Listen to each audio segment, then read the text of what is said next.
Continuamos nuestro paseo por el Museo de Ciudad Real y me encuentro acompañada además de Manuel, como siempre. Como que siempre. Ya es una aficionada a esto. Sí, sí. Con nuestra arqueóloga, que ya la conocemos, con Mamen.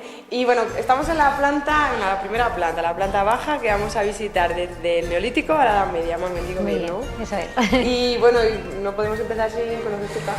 La caja. No, vamos a ver siempre algo curioso, ¿no? Vamos a ver qué hilo conductor vamos a tener ahora y os acordáis que en el anterior programa bajamos donde el hombre todavía se movía de sitios para conseguir la caza y el alimento no lo tenía cerca, siempre tenía que ir buscando sitios donde se movían sobre todo las manadas de animales, todavía no dominaba la agricultura, entonces utilizaba los utensilios que vimos. ¿Te acuerdas que hicimos un símil entre la navaja multiusos con lo que tienen entonces? Pues a ver si esto te suena de algo, que esto es distinto a la navaja multiusos, pero ya tiene su empaque, ¿eh? Esto ya parece algo. ¿Eso qué es? ¿Esto qué es? Mamen, ¿qué es esto? Eso es un hacha pulimentada. Una hacha pulimentada. Un hacha de piedra pulimentada. Si os dais cuenta, la zona donde está trabajada es aquí en la punta. Aquí debería llevar un palo, una madera, lógicamente, y estaría atada a la piedra, o bien con una cuerda vegetal o con un cuero que sacaran de los animales, y se lo utilizaban como un hacha, lógicamente. Entonces este es el filo que, aunque nos parezca una tontería, en aquel momento esto era un lujo. No lo tenía cualquiera este tipo de utensilio. Y este es uno de los pasos principales del cambio en el Neolítico, ¿no? De los 4.500 años antes de Cristo, si seguimos la era cristiana, el hombre empieza a darse cuenta de que puede hacer más cosas que viajar detrás de los animales para conseguir la comida, que la puede producir él. Y descubren que sembrando una serie de semillas a X tiempo y dependiendo de las características que tenga, pues puede conseguir determinados cereales. En este caso la cebada es uno de los cereales más antiguos que el hombre ha conseguido poder reproducir de manera un poco artificial, por así decirlo. Hemos sido capaces de coger una semilla, plantarla y que esta semilla germine y pueda florecer y tener, en este caso, un cereal. Aquí veis en esta vitrina bastante curiosa, de donde hemos robado, entre comillas, el hacha pulimentada, también características de esta época. Aparece la cerámica, que es uno de los momentos básicos para el hombre, porque en la cerámica va a conservar alimento que de la otra manera no podía conservar, por ejemplo la leche.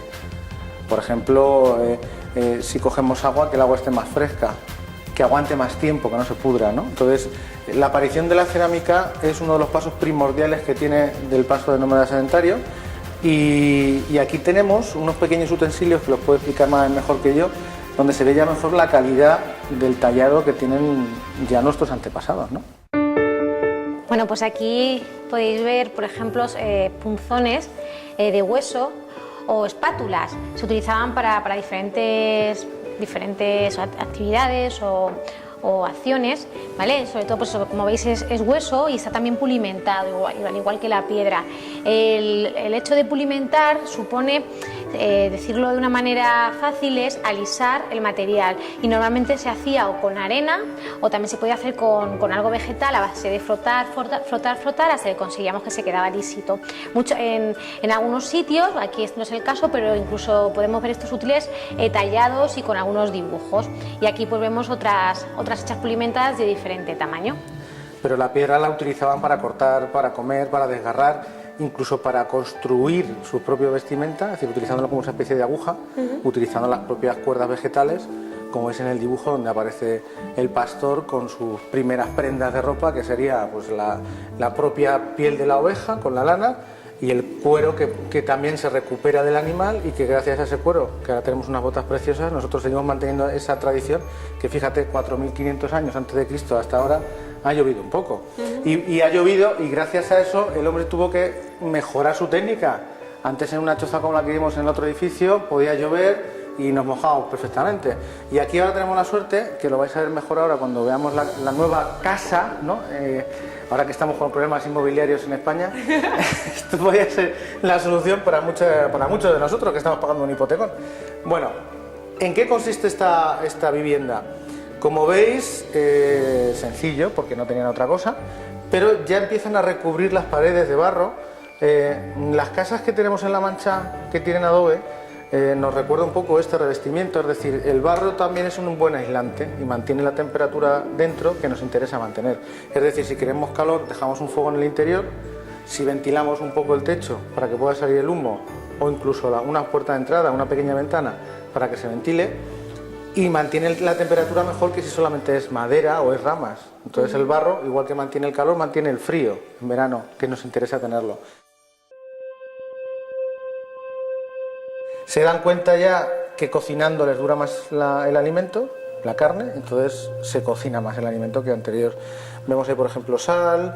Ahí tenéis, por ejemplo, alguna especie de vestimenta o bolsa que sería hecha también con cuero. Un zurrón. Una especie de zurrón. Donde guardaban las flechas, en aquel lado, que también sería una manera ya de tener técnica de caza, ¿no? Es decir, llevo utensilios para poder cazar. No que voy de caza para siempre, sino que voy a conseguir alimentos. Y bueno, pues imagínate viviendo en esta choza, pues toda la familia. De hecho, se defendían, hacían pequeños poblados, y estos poblados son los que se han mantenido prácticamente hasta ahora. O sea, ciudades, ¿qué buscaba una ciudad? Tener agua y tener alimento. Entonces la gente se hace nómada cuando encuentra un sitio donde puede plantar y donde hay animales que van a beber agua cerca.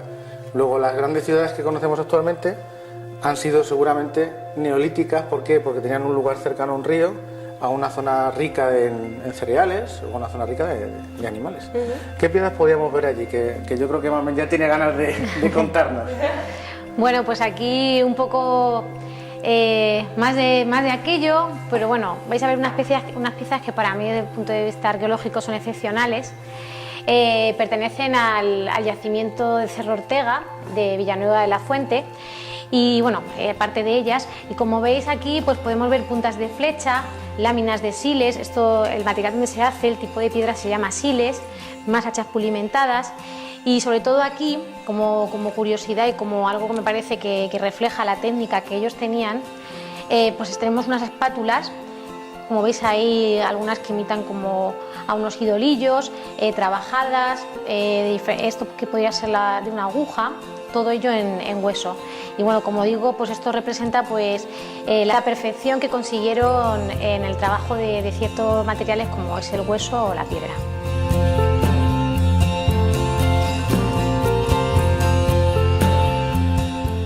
Bueno, y aquí ya sería un poco el paso ya a otra nueva época, ¿no? A otra nueva era distinta donde ya honran a sus muertos, ¿no? Entonces ya el muerto no es un ser más que deja de vivir, sino que la fidelidad al grupo, a la sociedad, hace que ya se empiecen a ver los primeros enterramientos, ¿no? de seres humanos. Y en este caso, aquí en la provincia de Ciudad Real no hemos encontrado o no se han encontrado restos de tumbas colectivas, de grupos importantes, individuales. Pero sí en el resto de la península ibérica ya se ve cómo se hacen tumbas colectivas donde se les acompaña con utensilios que utilizaban para la caza o para la comida, o adornos incluso, es decir, un poco como ofrendas. Hace unos días se ha celebrado el famoso Día de los Santos, ¿no? Igual que nosotros hacemos ofrendas a nuestros muertos, nuestros antepasados también las hicieron. Y si te vas a recordar a los egipcios, las mejores ofrendas que hacían los egipcios, que era hacerle un palacio para que después de la muerte tuviera la otra vida con sus sirvientes, con el oro y la comida, pues hemos ido cambiando a lo largo de la historia, pero siempre hemos intentado que nuestros muertos estén cómodos. Entonces, para que veas que el arte funerario y los utensilios que aparecen ahí son también una manera de honrar a nuestros muertos. Que bueno, pues desde el punto de vista del público, es decir, que según se entra a la parte derecha, yo creo que esto visualmente es lo que más llama la atención, y luego, como decíamos, esto que es un enterramiento. Es un enterramiento. Sería muy parecido, ¿no? Sí, ten en cuenta que esto en cualquier lugar del mundo de esta época sería muy similar, porque la evolución ha sido muy pareja del hombre más o menos en todos los lugares del planeta. También es cierto que unas zonas han evolucionado de una manera y otros de otra, han tenido unas costumbres y otros otras, pero en definitiva todas las culturas del ser humano en todos los lugares del planeta han honrado a sus muertos. Entonces aquí es uno de los primeros ejemplos que podemos ver.